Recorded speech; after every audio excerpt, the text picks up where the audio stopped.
What happens when a billionaire in disguise picks up a dirty plate and realizes the kid clearing tables next to him is stealing leftovers? Owen Neal stood in the back alley of a buffet restaurant he technically owned, but had never set foot in. He adjusted the stiff brown apron tied around his waist and looked down at his name tag, Troy New Hire. It didn't feel right, but he didn't have time to second-guess it. He slipped on a pair of cheap non-slip shoes and walked in through the staff entrance like he had no idea who he was. There were 14 Buffett locations under his company's name. Inherited from his father 4 years ago, the chain had grown fast, but Owen had barely kept up. He'd hired district managers, trusted the reports, and focused on growth. But lately, reviews had turned sour. Complaints about food waste, rude staff, long waits, and a few comments that cut deeper. I saw a waiter taking food from dirty plates. That one hadn't come through corporate channels. It was a whispered comment from a dishwasher at another location, said when he thought no one important was listening. Owen started at this location because their customer rating had dropped the fastest in 2 months. No formal complaints about theft, but something felt off. The staff didn't know him. Most had never seen the CEO. The manager here had been hired only a year ago and had never met Owen in person. His disguise, a shaved beard, dyed hair, glasses, and 10 pounds lost from stress and gym time helped him blend in.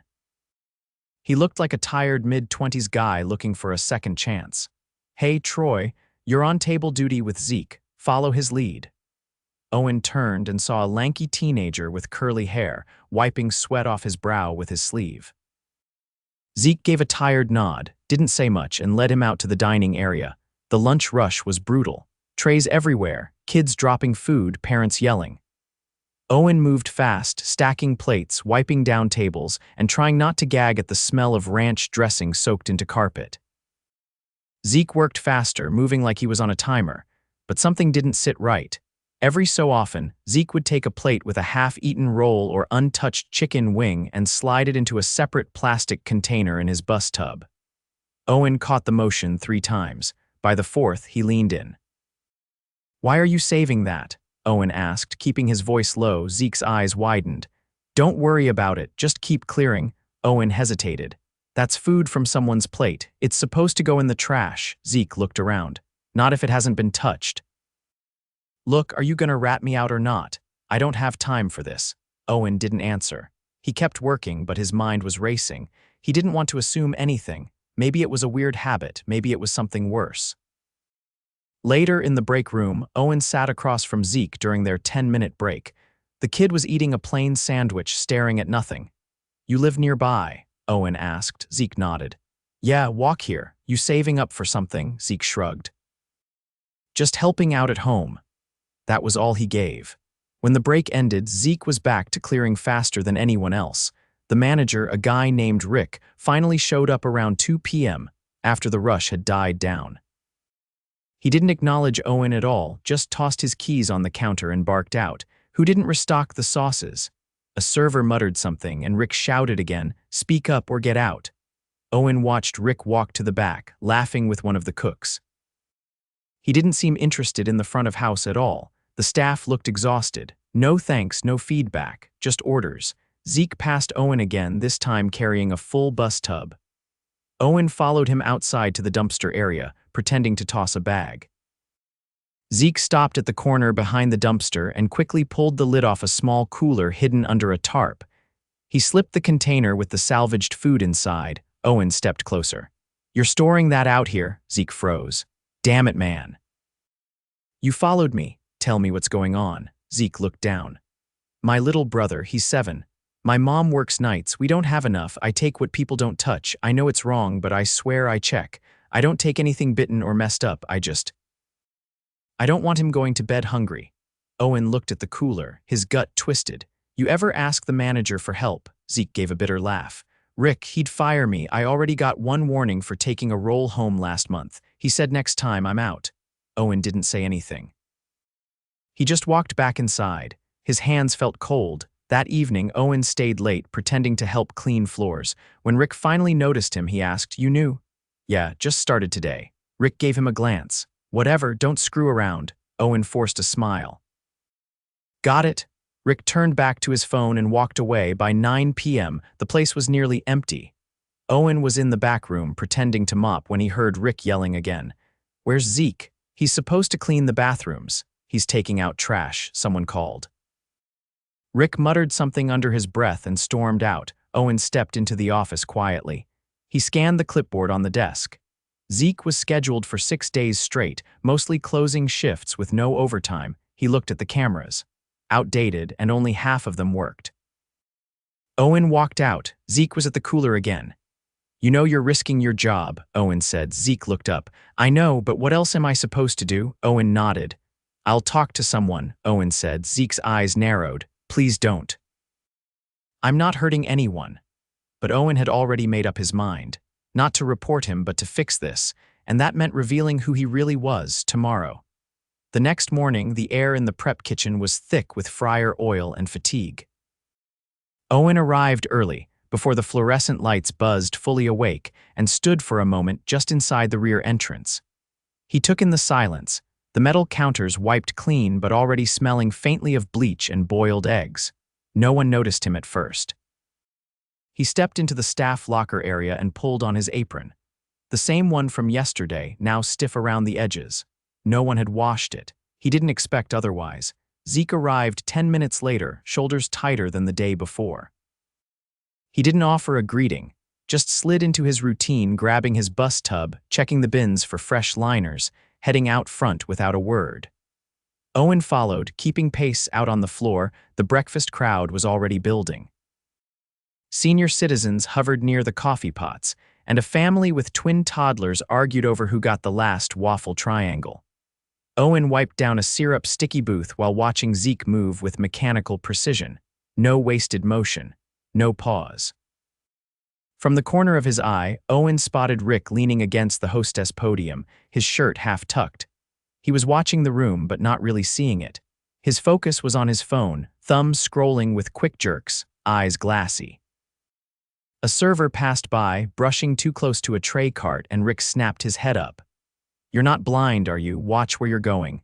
The server flinched but kept moving. Rick didn't follow up. He just went back to scrolling. Owen moved toward the drink station and refilled the ice. A teenage girl with braces and a visibly swollen ankle limped past him, grabbing a stack of cups. The way she leaned told Owen she shouldn't have been on her feet. Hey, Owen asked. You all right? She winced. Rolled my ankle getting off the bus. Rick said if I didn't come in, I'd lose Friday's shift. He didn't ask anything else. She walked off before he could, but the image stuck in his mind, limping, carrying iced tea pitchers, trying not to show pain. By 11, the front line was stretched thin. Customers were waiting at dirty tables. 2 servers called out sick, and no one had been brought in to cover. Rick was nowhere in sight. Owen stepped behind the counter and refilled condiments. He'd never been trained, but it was basic enough. He glanced down the hall toward the office door shut, light off. You ever see him help out during a rush? Owen asked quietly when Zeke passed with a stack of trays. Zeke didn't look up. Only if he's got someone from corporate coming. Owen nodded once, then went back to wiping the counters. Near the end of the lunch crowd, something shifted. A woman with a stroller got into a quiet argument with a cashier. Her card had declined. She asked if she could still get a plate for her toddler. The cashier looked unsure, glancing toward the back. Owen was a few feet away when the woman's voice dropped to a whisper. He hasn't eaten since yesterday. That was all she said. The cashier opened her mouth, then closed it again. Her hand hovered over the register. Rick appeared from the office just in time. What's the problem here? The cashier explained in a mumbled rush. The woman stood silently, eyes down. Rick didn't hesitate. No pay, no plate. That's the policy. The woman nodded, then turned the stroller around without a word.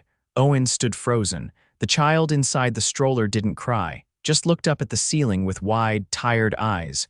Rick didn't even watch them leave. Owen caught up to the cashier as she wiped down her station. Her hands were shaking slightly. You tried to help, he said. She nodded. We're told not to. Rick says if we comp anything, it comes out of our drawer. I can't afford that. Owen didn't reply. The line of moments was starting to form a pattern. He spent the rest of the shift shadowing Zeke again. The kid worked harder than anyone he'd ever seen. When the kitchen ran out of clean trays, Zeke jumped in to wash. When a customer dropped a full bowl of fruit salad, Zeke had it cleaned up before the manager even noticed. But it was what happened around 4 that tipped things over. A busboy barely 16, from the look of him, was loading the dish racks when he slipped. His elbow clipped the metal edge of the sink and he crumpled forward with a cry. The staff froze. The boy clutched his arm, face pale. Rick strolled in 2 minutes later. "What now?" "He hit the sink," said one of the servers. "Might be his elbow." Rick glanced at the boy. "Can you move your fingers?" The boy nodded, barely. "Then you're good. Ice packs in the freezer. Get back when you're ready." He walked away before anyone could say more. Owen followed him into the hall. "That kid's in pain. You're not even going to check if he needs to go home." Rick turned. "You knew or something?" "Yeah. Then don't tell me how to run my staff. We're short today. He can ice it and finish his shift like everyone else." Owen stared at him. Rick didn't flinch. "You ever wonder why turnover's so high here?" Owen asked. Rick gave a dry laugh. "It's food service. They come and go, always have." Owen stepped back without another word. That night, after closing, Owen stayed behind under the pretense of cleaning the back walk-in. The kitchen was quiet. Only Zeke remained, scrubbing the fryer walls. "You ever think about leaving?" Owen asked. Zeke didn't stop scrubbing. "Yeah, every week, but I can't, not yet." Owen leaned against the wall. "You ever talk to anyone above Rick?" Zeke looked up, eyes tired. "No one comes here. We don't have HR on site. Corporate's in another state. If you call, they redirect you to some voicemail." Owen nodded slowly. "If you could change one thing about this place, what would it be?" Zeke didn't answer right away. He rinsed the sponge, rinsed it again. "Someone who listens. Just one person who actually gives a damn." Owen felt the weight of that land squarely. The cooler out back still had the tarp, still had the hidden food containers. As Zeke packed up for the night, Owen walked through the dining area one last time. The lights were low. The chairs were flipped. But the day's impact lingered in every corner: crumbs in the carpet, scuff marks on the linoleum, the ghost of a child's empty plate. He wasn't ready to reveal himself yet. Not until he saw how deep the damage went. Tomorrow he'd come in earlier, and he'd go straight to the kitchen. The next day, Owen stepped into the kitchen before dawn. The air was dense with the smell of thawing sausage links and overused cooking oil. A prep cook was already slicing fruit in silence, her earbuds tucked beneath a hairnet. She didn't look up when Owen entered, which suited him fine. He pulled on gloves and started stacking trays beside her, blending in. He wasn't here to observe from a distance anymore. He wanted to feel the strain in his back, the heat from the line, the pressure of knowing a mistake could throw off the entire shift. The kitchen was smaller than he expected, compressed, loud, and built for speed, not comfort. By 6, the breakfast rush began creeping in. The kitchen team, only 4 people that morning, moved in tight, practiced patterns. No one spoke unless they had to. The head cook, a man named Lenny, shouted times above the clatter of pans.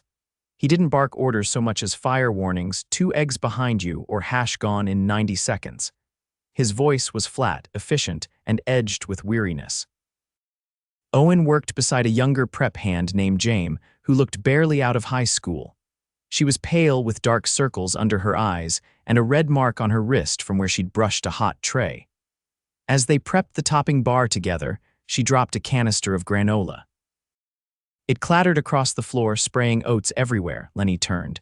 "Clean it fast. You leave that down, someone slips and corporate shuts the place." James nodded and dropped to her knees, already reaching for the broom. Owen crouched beside her, helping without a word. She muttered, "I haven't slept. I took a double yesterday. Rick didn't update the schedule, so I had to stay." Owen didn't ask why she hadn't said no. He already knew the answer. By late morning, the kitchen was behind, orders piled up. The warmer trays were slow to refill, and the line cooks were sweating through their uniforms. One of them, an older guy with a limp and a faded tattoo snaking up his neck, dropped a tray of scrambled eggs. No one scolded him. They just worked around the mess like it was normal. Rick appeared just before 11, walking in with a large soda and earbuds in. He made a slow loop through the kitchen, didn't touch anything, didn't speak to anyone. He stopped briefly at the office, then walked back out to the dining floor. Owen followed him, wiping his hands on a towel. Hey, he said, keeping his tone level. James been here since yesterday morning. She can barely stand. Rick looked at him with mild irritation. If she had a problem, she should have spoken up. She did. You just didn't fix the schedule. Rick gave a shrug. No one else picked up the shift. I told her to cover until I could find someone. Not my fault she didn't leave. She was scared to. Rick narrowed his eyes. Who are you again? Just extra help this week. Rick's mouth tightened. Then stay in your lane. Owen didn't respond. He turned and walked back toward the dish pit. That afternoon, a shipment arrived late. The dry goods were fine, but 2 cases of dairy were half warm. The delivery driver noted the time on the slip, shrugged, and left. Lenny pointed it out to Rick an hour later. These aren't cold enough. We can't serve this. Rick waved him off. Put it in the walk-in. If health shows up, we'll toss it. Lenny stared at him. That's not how it works. Rick didn't answer. He walked away, muttering that they were wasting his time. Owen stood at the edge of the kitchen, watching Lenny stack the milk cartons in a separate bin. The man didn't complain, didn't argue. He just kept things from getting worse. Later in the afternoon, a burnt-out fryer started setting off a low alarm. The oil had been recycled too many times. The manager never replaced it on schedule. Lenny shut it down himself, then walked over to the prep area. Tell the floor we're out of wings until I can fix this. One of the servers groaned. Rick won't like that. Lenny didn't lift his head. Rick doesn't cook. By the end of the shift, Owen's arms ached. His shirt was damp. He sat on an overturned crate in the back hallway, sipping from a cracked plastic water bottle. Zeke walked past carrying a mop bucket. You look like you've been here a year, Zeke said. I feel like it. Zeke leaned against the wall, rubbing his jaw. You ever work a place like this before? Not exactly. You learn fast. You don't talk like the other new hires. Owen stayed quiet. Zeke nudged a loose tile with his heel. They used to let us take home expired stuff, bread, eggs, whatever was about to go bad. Then Rick said it was a liability, said if someone got sick, it'd trace back, not worth the risk. Did anyone get sick before? No, but someone did complain once, about a server giving their leftovers to a homeless guy outside, said it ruined their appetite. Owen nodded slowly. And that's when it stopped. Zeke gave a dry laugh. That's when everything stopped. As they walked out that night, the dining room was already dark. The closing crew was wiping down the buffet islands. James had gone home early. Lenny insisted on it. Rick was in his office with the door shut, headphones on. The place was silent except for the hum of the overhead fans. In the alley behind the building, the tarp was gone. The cooler was still there, but empty. Zeke held the lid open for a second before closing it gently. Didn't want to risk it tonight, he said. Too many eyes. Owen looked at the bare space around them. A broken chair leaned against the wall. A single light bulb flickered above the back door. I'm going to tell you something, Owen said. But not here. Meet me tomorrow before your shift. Half-hour early. Outside the front. I'll explain everything. Zeke's brow furrowed. Why? Because it's time someone did something. Zeke hesitated, then nodded once. All right. He disappeared around the corner, leaving Owen alone in the alley. The stars were faint above the city haze. Somewhere inside, the fryers cooled and the last of the lights clicked off. Owen stood still, arms crossed, heart steady. Tomorrow, the gloves would come off. Zeke stood outside the front entrance just past 6 in the morning, hoodie zipped halfway up, arms folded tight against the wind. The street behind him was still quiet, only the occasional car passing. He looked unsure, like he half expected no one to show. Then Owen arrived, no apron this time, no name tag. He wore a black coat, clean jeans, and a calm expression that didn't match the tension in Zeke's shoulders.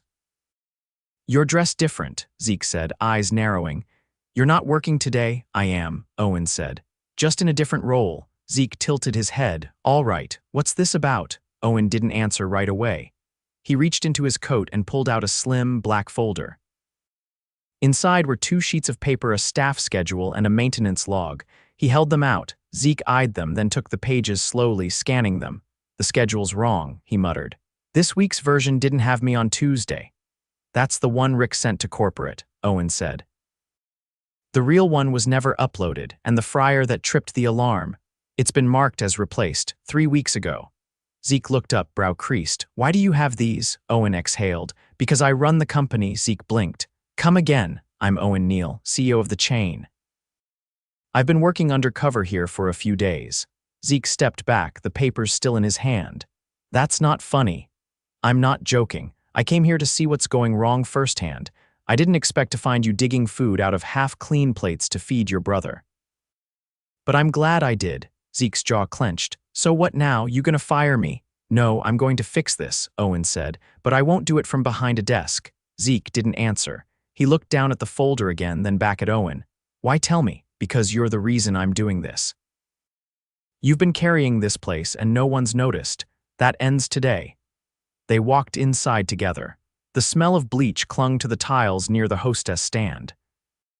Staff were beginning to trickle in, James limping slightly, Lenny rubbing sleep from his eyes, the prep cook tying her apron tight without looking up.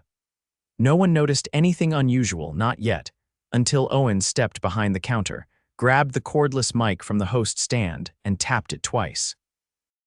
Can I have everyone's attention for a minute? Heads turned slowly. Conversations stopped. For a moment, there was only the sound of a mop bucket wheel squeaking near the restrooms. My name is Owen Neal. I'm the CEO of this company. I've been here the last few days under a different name to better understand what's happening in our stores. I've seen enough to know this location needs serious changes starting immediately.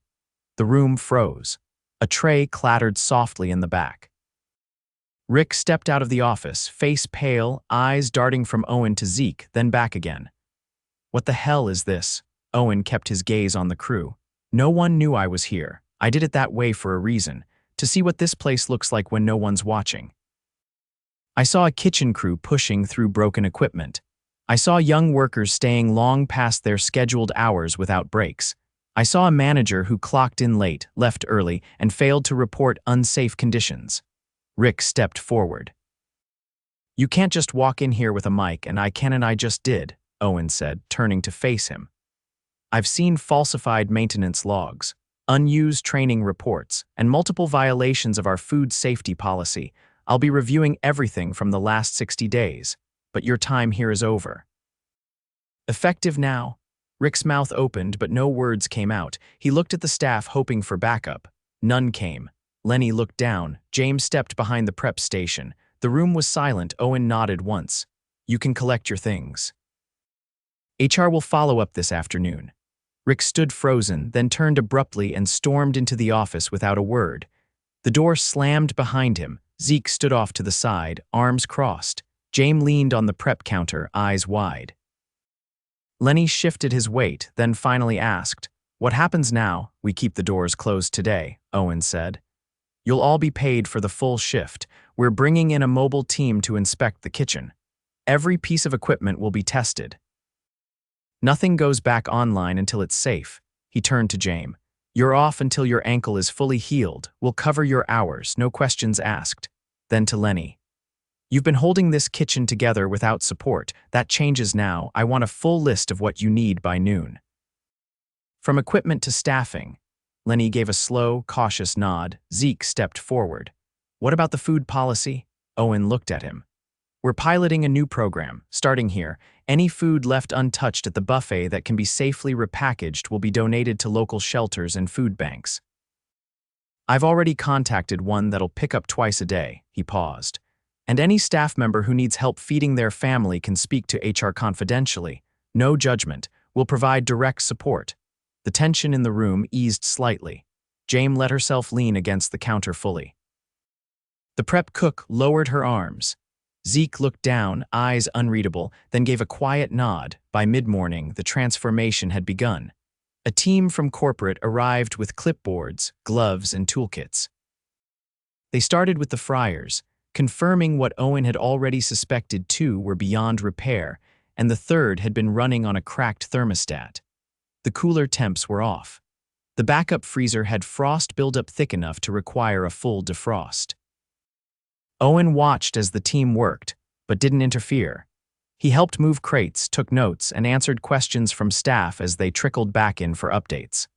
When the donation truck arrived just before noon, he and Zeke helped load the first bins together. As they lifted a sealed tray of untouched rolls, Zeke said, I didn't think anyone believed me if I ever said something. I just thought. This was how it was. Owen tightened the lid on the tray. That's the problem. Too many people think that. I did too for a while. But you showed me otherwise. Zeke adjusted his grip on the bin. What if it just goes back to how it was? What if the next manager's the same? It won't, Owen said. I'll be back every quarter, unannounced, and I'm rebuilding the reporting system, anonymous, direct to me. No filters. Zeke didn't say anything for several seconds. Then he nodded again and helped carry the tray to the truck. That afternoon, Owen gathered the staff one more time. They stood in a loose semicircle near the now empty buffet line. No food, no customers, just quiet. I know this won't change everything overnight, Owen said. But the change starts here. You've all been asked to do more than any team should. You stayed, you pushed through. That's not something I take lightly. So starting now, I'm restructuring pay for this location. Every hourly employee is getting a raise, and we're hiring 3 more people to cover the gaps. He looked around the room. We're also setting up a staff council, 1 person from each shift rotating monthly. You'll meet with me directly, no manager in the middle. The room was still for a moment. Then James whispered, seriously. Owen nodded, seriously. No one clapped, no one cheered, but something shifted in their posture. People stood straighter, looked around at each other. A quiet kind of relief settled in. Later, as the staff left one by one, Owen remained behind. The buffet line was empty, the lights low. He walked the length of it slowly, hand trailing the edge of the sneeze guard. No dirty trays, no half-eaten plates, no one pretending nothing was wrong. He stepped outside. The sun had dropped behind a bank of clouds, casting long shadows across the sidewalk. The donation truck had already left. The cooler behind the building sat open, being hosed down and disinfected. Zeke leaned against the back wall, arms crossed. You're really going back to headquarters? He asked. Tomorrow, Owen said. But I won't stay there long, Zeke nodded. Good. They didn't say anything else for a moment. Then Zeke added, you ever need someone to test out your donation program? I've got some ideas. Owen smiled. I'll be in touch. He walked to his car, keys in hand, coat still smelling faintly of fryer oil. He didn't mind. For the first time in months, he felt like he'd actually earned it.